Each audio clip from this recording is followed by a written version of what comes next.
The time has now come to suspend my campaign. I sought the honor of being your president. But in our great country, being a private citizen is privilege enough in itself. And that's a privilege I very much look forward to enjoying. In all likelihood, Donald Trump will be the Republican nominee when our party convention meets in July. I congratulate him and wish him well. I wish anyone well who would be America's president. In this campaign, I have seen our country's greatness. From the bottom of my heart, thank you, America. Well, she finally did it. What did I tell you, last night or tonight or this morning she would get out of there? She had to first thing in the morning. She did. The Wall Street Journal first reporting it this morning at about 4 or 5 in the morning. Fox News picked it up immediately on their morning show. And then it turned into a massive snowball, as you would imagine. Within minutes and hours, it was everywhere. So she's done. She did not endorse Trump. She simply said that she hopes he will earn the votes. He will earn their votes, her supporters' votes. Well, he already did earn the votes. He earned enough votes. He earned the amount of delegates is insane. Well, I got to get a new delegate count, Trump delegate count. Let me put it, because you know why? Because I think it's around 940 right now. Let me double check. Yeah, he's at. Oh no. What is he at here? 1,031 delegates. He needs less than 200 delegates left. It's over. And she had 89 delegates. The poor woman didn't break 100. And here he is with 1,031, less than 200 delegates shy of winning.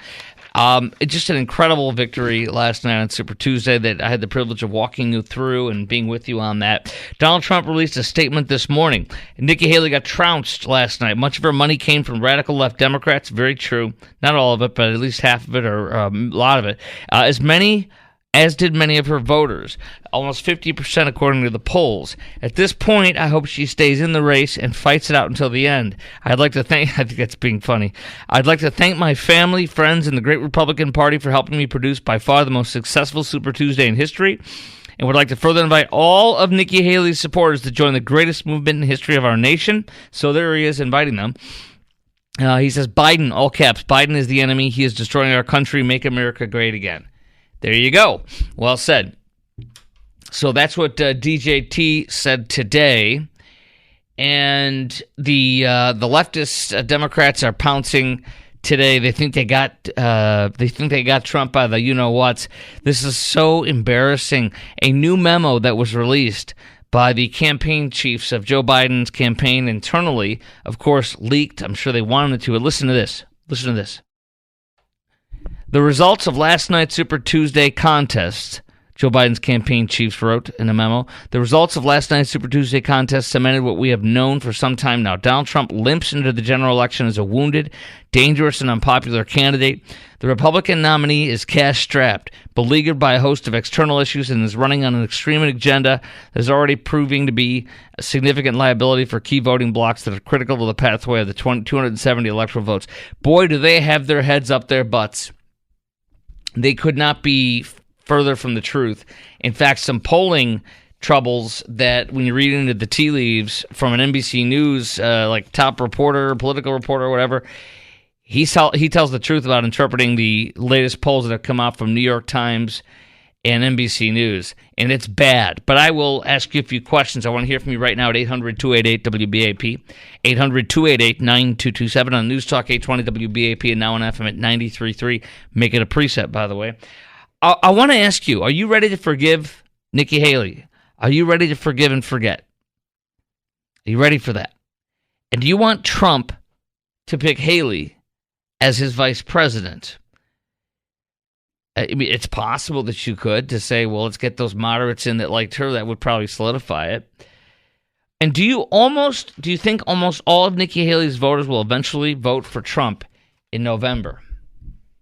800-288-WBAP is our number. Chime in right now at 800-288-9227. Are you ready to forgive and forget Nikki Haley? And the negativity, I should say. Not her, but forget all the bad stuff she said.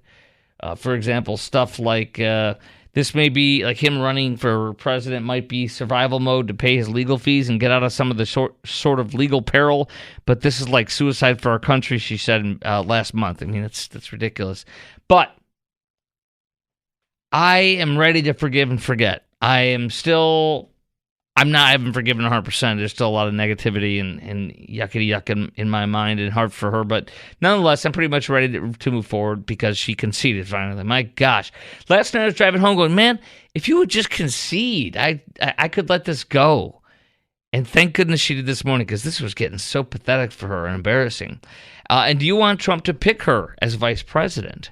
And do you think almost all of Nikki Haley's voters are going to eventually vote for Trump in November? I do. I think they're going to. I think that if they really, really, really can't stand Trump, they just won't vote for him or Biden. I heard three unhappy Nikki Haley hens yesterday on Super Tuesday talking to Fox News, and they said they will not vote for Trump. One said, I will stay at home. One said, I will vote for the independent RFK. Fine. But they're not going to go vote for Biden because America, and particularly independents or Nikki Haley type voters, true Nikki Haley type voters, moderate Republicans that hate or dislike Orange Man, they're not going to vote for Joe Biden. This country has seen, including moderates, have seen Joe Biden's policies for 3+ years, and they despise it. There's a 51% of Americans now say, according to a brand new poll, they want the wall built. 56% of Americans said something else in that nature that was showing it was a full-on emergency on the border. So this is not some, and these Biden people for saying that Trump is desperate and he's weak. I don't see that at all. I don't believe that at all, and I don't think anybody thinks that at all. And I think these poor people on the left are so delusional, particularly in the media and such. They are so delusional, but it's to our advantage. They are so underestimating us, and they are in denial. Wait till you hear what a couple of these leftists on MSNBC said about their own poll at MSNBC and deriding it and not believing it because, gosh darn it, they have to be right. They know what's best. Forget the polls, as well as the New York Times poll. That is coming up next. Another rumor was being bantered about today that perhaps Elon Musk is going to bankroll Trump. I have the answer for you on that. Coming up next, it's Chris Crock on News Talk 820 WBAP, now on FM at 93.3. I want you to call in right now. Tell me what you think about, are you ready to forgive and forget Haley? Do you want Trump to pick her as his vice president? Do you think almost all of her voters will eventually come over and vote for Trump? That's next. Okay, News Talk 820 WBAP, now on FM at 93.3. Make that a preset, y'all. 800-288-WBAP is our number, 800-288-9227. I wonder what you think about this. You have the left ridiculing Trump and saying that there's no chance he has of actually winning the general election and dismissing all the polls, including their own. Fake news MSNBC poll just came out that said that Trump has a 5-point lead over Biden in a head-to-head matchup. Separately, the New York Times, the most recent New York Times Siena poll just came out showing Trump leading Biden by 5 points as well. But now comes one of these, fake news MSNBC senior political editor and their way crazy leftist, Andrea Mitchell. And she says, my own network's polling may not accurately reflect the enthusiasm for Joe Biden. Isn't this amazing? This result, she says, and their pollster or senior political editor, he said that a significant amount of Nikki Haley voters could be more open to voting for Biden than Donald Trump. He noted 51% of Haley voters in Virginia said they approve of Joe Biden's job as president. That doesn't mean they're Republicans. That means they're probably Democrats. By the way, Glenn Youngkin, Virginia governor, just endorsed Trump just in the past hour, this hour. So that's good to hear. Meantime, this fake news MSNBC host, Andrea Mitchell, says the result leads me when she says that 51% of Haley voters in Virginia approve of Joe Biden's job as president, which that's a total lie. Those are Democrats. She says the result leads me to believe that 5-point spread in New York Times poll and our poll head-to-head matchup is not quite accurate. Maybe the enthusiasm for Joe Biden is, as their campaign has been claiming, bigger than we think once it's a binary choice. Oh, watch this explosion! The man who can't talk. What do you think? Do you think these polls are accurate? Do you think all these polls and the trends of how these things play out in election season, it's kind of already baked in the cake, and that you think that these polling numbers are accurate, or do you think they're not so accurate and that we should be more concerned as the liberal media is telling us to be? 800-288-WBAP is our number, 800-288-9227. Which one do you see more of an enthusiasm problem, Biden or Trump?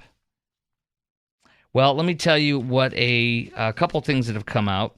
The Bloomberg Morning Consult poll shows Trump leading 48-43, 5-point lead in swing states. His lead in Arizona, 6 points, leading in Michigan, Wisconsin, Pennsylvania. Second of all, my buddy Eric Erickson, who Rush used to quote all the time on his show, he said that people's perceptions are locking in now as far as which way they're going to vote. John McCain in 2008 pulled ahead of Barack Hussein Obama for a month or so in April of 2008, but it mostly held for Obama. In 2012, Romney got a post-convention bump, but Obama held the lead. These pattern plays out in 2020, he says, as well. Biden led Trump. In fact, Trump has never led. But now it's hard to find good polling where Trump is not leading. National polling gives us a sense that that Trump is leading. Where things get worse for the Democrats is in the swing states. So here's the most damning thing that I read this evening that I wanted to share with you. And call in right now. Tell me your thoughts at 800-288-WBAP. 800-288-9227. This comes in from an NBC News top political correspondent named Steve Kornacki. And he says this. This is from the New York Times poll. They asked folks, hey, you voted for Trump in 2020. Are you still with Donald Trump? 97% of his 2020 voters said they're still with him. Ask Biden's 2020 voters, are you still with Biden? The number is 85%. So Trump has lost 3% of the people that voted for him last time. Biden has lost 15% of the people that voted for him. Isn't that amazing? That's bad. And you know it, and I know it. So he says the number 85 is there. So that's at least right now in the general election polling. It's Trump who's taking more from Biden's voters than Biden taking them from Trump. So these people are delusional. And you know what? Good. Be delusional. Think you got it in the bag. That's great. And we should never think we got it in the bag. Will Elon Musk bankroll Trump? You know he met with him this past weekend? On, I believe, Sunday it was? Yes, in Palm Beach. But he did make it clear, so everybody was speculating, will he bankroll Trump? That was one of the headlines on Daily Mail this morning and this early afternoon. But Musk came out today on Twitter, and he said, no, I will not be funding either political party. So, but he did meet with Trump, and he hasn't met with Biden that I'm aware of. Have you ever heard that, Producer Garrett, lately? No, there's nothing for him to meet about. He knows all that man wants to do is vilify him, take away Twitter from him, and destroy him, because he's a Trump sympathetic billionaire and techie and critical linchpin for our freedom of speech on social media. Joe Biden says he's going to go for the drug jugular, and here's a little more on that. We talked about that yesterday. However, they're saying don't just go for the jugular, light it on fire with a pile of bottle rockets. So, you know, Joe's new thing now is going to be nasty and attack Trump and try to out-Trump Trump. Anytime somebody tries to do that, they fall flat on their face and they fail miserably. And the more he tries and does this kind of stuff, the more he's going to look like an ass. There's just no question about it. Now, coming up next, oh, by the way, I don't know if you caught this. This is crazy. Did you know another state just came out today? And they are issuing grand jury subpoenas to bring another case against Trump? Did you hear about this? Yeah, another state it's a swing state, has come out, and the news broke today in a leftist publication.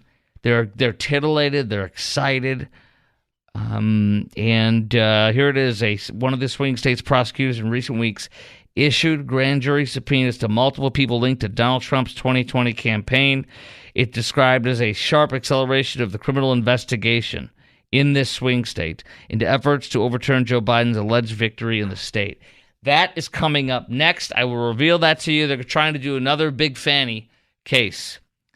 Big Fanny, by the way, was re-up for her second term today. As I will not be, for number one, I'll be shocked if she's not thrown off the case with Nathan Wade, her erstwhile lover, and such. But I wouldn't be surprised if she gets investigated, brought up by the Judicial Ethics Committee, etc., by the Bar Association. I wouldn't be surprised if she lost her license eventually out of this. Okay, coming up next on the Chris Crock Show on News Talk 820 WBAP, now on FM at 93.3. Who do you think Trump will pick as his vice president? Who would you pick if you were Trump for vice president? Governor Abbott, Nikki Haley, Tim Scott, Kristi Noem. There's a long list.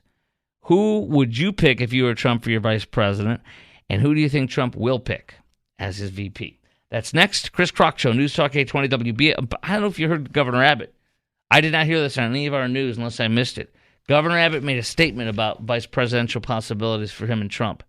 I have it. We'll talk about that also coming up next on the Chris Crock Show on News Talk 820 WBAP, now on FM at 93.3. News Talk 820 WBAP, now on FM at 93.3. Make it a preset. Chris Crock Show.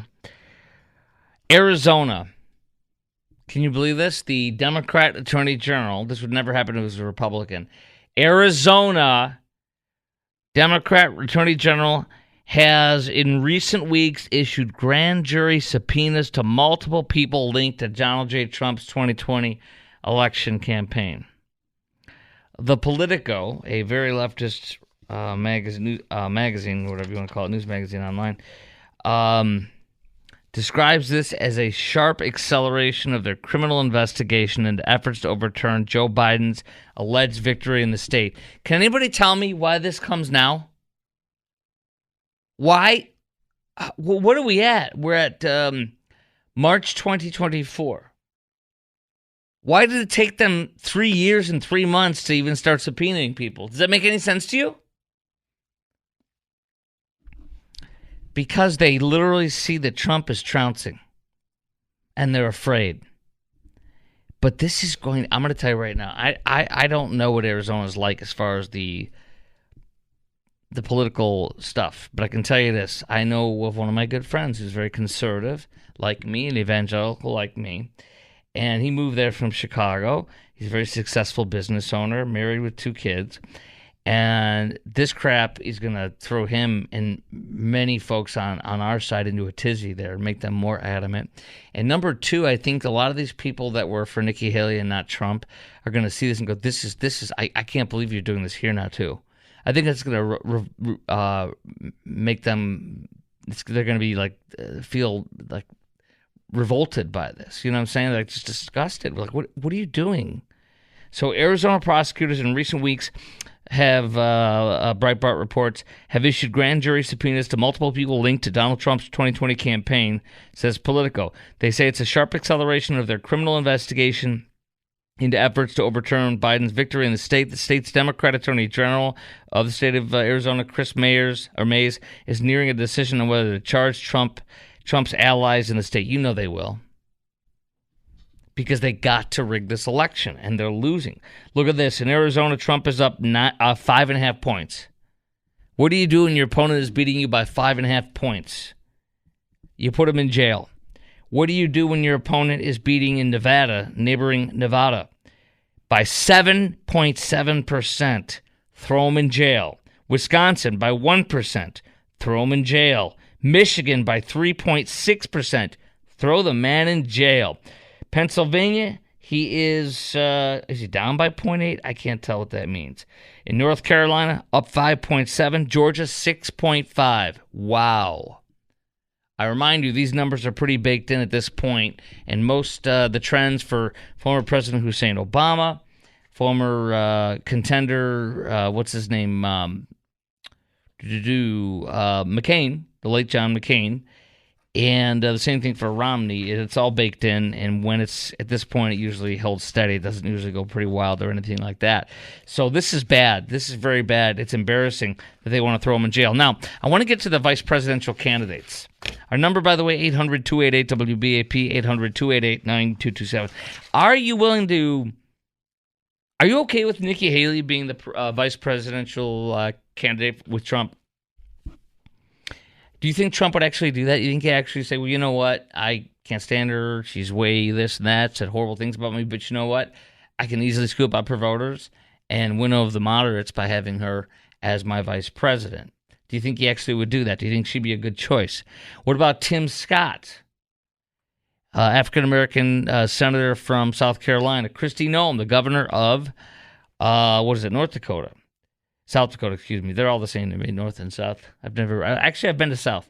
But South Dakota Governor Kristi Noem, Vivek Ramaswamy, and the Daily Mail talks about if loyalty is the top criteria, well, then that's going to be it for him probably. Carrie Lake, who's running for Senate in Arizona. Arkansas Governor Sarah Huckabee Sanders doesn't make mention for most people. And here's another one that kind of popped up. Tulsi Gabbard from Democrat from Hawaii. By the way, she's American Samoan, as is The Rock. Joe Biden lost American Samoa last night. Did you see that? A lot of people don't know where American Samoa is. And there's a guy named Something Palmer, a Democrat, who beat Joe Biden in Samoa. I don't know how many people know where it is, but probably very, very, very few.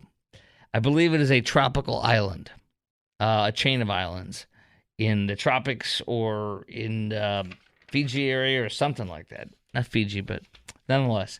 Elise Stefanik was also mentioned. She's the New York Trump loyalist congresswoman who kicked butt and took names when it came to the Harvard president, getting that woke leftist president getting fired, and also getting the Penn State president to step down. Was it Penn State the other one? I think it was. Can't remember now. Anyway, I'm going to tell you what I think. I want to hear what you think, too. Which person do you want for vice president for Trump? Which one's the wisest decision? Even if it pains you to say perhaps it's Nikki Haley. 800-288-WBAP is our number. Line wide open for you. 800-288-9227. Chime in right now. Okay, so Nikki Haley, I think is I think it's possible, but I don't think it's going to happen. I don't think she can stand the man, and I think she would stab him in the back so much, so quickly, when she could find the opportunity to. I think she would, so she can't really come in there. She's like an infection or a disease or a cancer. She can't come in. Tim Scott, I like him. He'd be great, but here's the problem. He is too meek. He is too meager. He only fights. Trump has said it best, where he's like, he fights hard for me, he fights harder for me than he did himself. And we can't have that as our president in 4 years. So after Trump. So I think he would be great. I would love him. People would love him. He's moderate for the most part. But he'd be the first African-American male vice president and then eventually president, hopefully. But he would be vulnerable as president. Because he's just not he doesn't go over the jugular. He's too nice, and that could be a real deal breaker. So that's why I want to pass on him, even though I love the guy. Kristi Noem, no, we already have that state. No thanks. I mean, she's a beautiful woman and she's good, wonderful, but no thanks. Vivek Ramaswamy, no. You will alienate so many people by him. I love him. He's great. I love his cojones. I love the way he talks. I'm a huge fan of him. He was on my show once or twice for 30, 45 minutes each time. But no. And loyalty is a top quality for Trump, but no. Winning is more of a priority to Trump than loyalty in this case. I know it. Did you see his speech last night? We talked about it right afterwards. He was disciplined. He was calm. His nose was down, and he was focused. Kind of like when I feel when I'm overwhelmed and I got a show to do, and it's a big thing that's happening. I'm not prepared because it just broke or whatever. And instead of freaking out, instead of making it a big deal, you put your head down and you go. And that's what Trump did last night. And that's because he wants to win. And so I think that he wants to pick somebody that will guarantee him a win, or not hurt him, but will help him win. Let's go to Rich in North Richland Hills. You're on News Talk 820 WBAP, now on FM at 93.3. Hey, Rich. Oh, hey, great. Thanks. Appreciate you taking my call. Yeah, welcome. A definite no to Nikki Haley. And one of my favorites for VP is Mike Pompeo.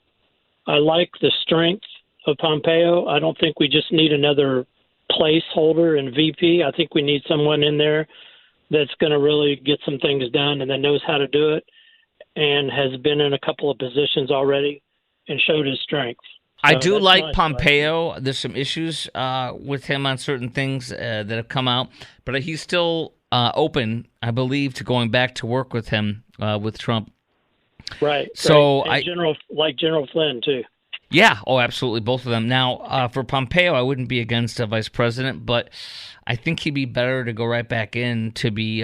He was the national security at the head of what was his title? Secretary of State, Defense. Yeah. Uh-huh. Secretary of State, but he was also the head of our intelligence operations. What was that? Right. Can't remember that title. It'll come to me in a second. So I think he needs to be there. Like when he took out Qasem Soleimani, the Iranians are trying to kill him. There's an Iranian man they're hunting down in America that was one of their people that was set out to kill Pompeo. Right now, they're still trying to kill him, the Iranians, for that. Well, we definitely hope he gets back in there in a good position, and I just thought he'd be great at VP. I know that would probably burn the heads off of the liberals, but yes. Well, how about that wouldn't burn the heads off the liberals as much as some of these others. How about Carrie Lake? I like Lake. I do too, but I think she would be bad. I think she would turn off a lot of people. She would be good in communications. Yeah, not at yes. Yes. Meeting with the press or as a senator in Arizona, where she's running again for. But I don't think she should ever be his vice president. No, it's too much Trump on one ticket to scare people that we need to vote for us. Arkansas Governor Sarah Huckabee Sanders would be great. I forgot about her recently, but she's really good. Right. Yep. Okay, yep. And Tulsi Gabbard.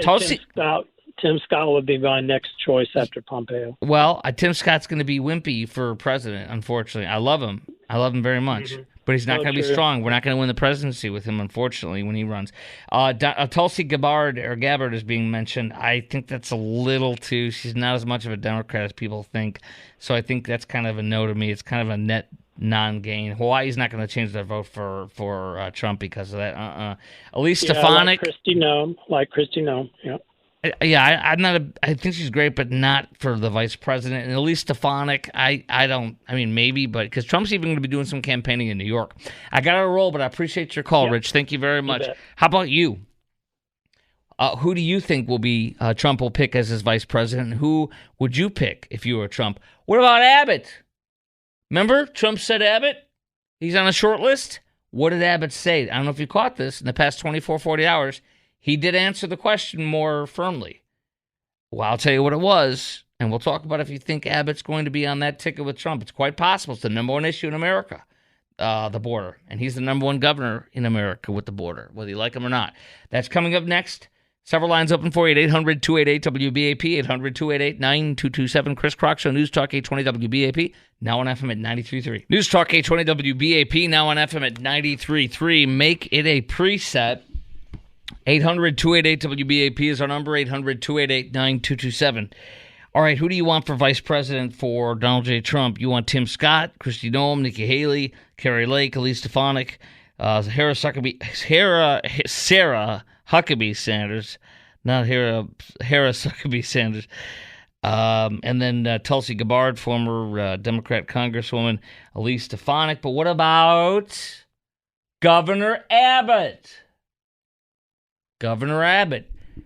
I did not know this until one of my friends told me about this earlier today. Governor Abbott has already answered that question at a press conference. This was just 2 days ago on Monday. I did not see any of this in the headlines. Maybe I missed it. I don't know if you heard about this. I didn't, but here it is. Governor Abbott in the middle of a press conference on the border. Obviously, that's very nice of him to say, but I think you all know that my focus is entirely on the state of Texas. As you know, I'm working right now on the midterm election process. I've already talked about that I've announced that I'm running for re-election 2 years from now. And so my commitment to Texas is to Texas, and I'm staying in Texas. Producer Garrett, and I don't know if you can hear me, Mickey, Newsman, I did not hear about this in the news that Governor Abbott said, no, I'm going to stay in Texas. Okay, we didn't either. No one else did here. It just didn't hit the big time in our state, which it should have. That's a big deal. Now, here's the question. Just because he says that doesn't mean he's going to turn it down. He might not have been offered it officially yet, and if he does, he might say yes. Because let me give you the quick history here, and then we'll go to Cullen in Plano, who's called in at 800-288-WBAP, 800-288-9227, plus your call. This is the biggest issue in America. It's the biggest issue among voters in Virginia, where MSNBC mocked voters for saying that, and many others. It's the biggest issue in our country. And the person that is on the front line of this war against this invasion is Governor Abbott. And the person who has been the most stringent and bold in this is Governor Abbott. He is a happy warrior. He is not threatening. He's not negative. He doesn't come across as a kook or anything like that. He is genteel. He is a happy warrior. Happy warrior means he's affable. People like him. When he's angry or when he's going after someone, he's not mean and nasty. Number 2 or 3, he's wheelchair bound, which is more disarming. And that helps. I see this man as a great candidate, and I used to think, no.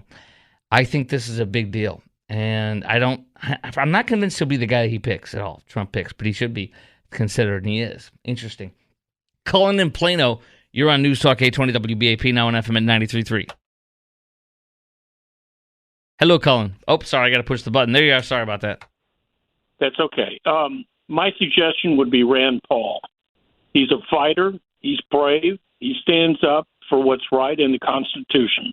And I think he would make it a great ally for Donald Trump.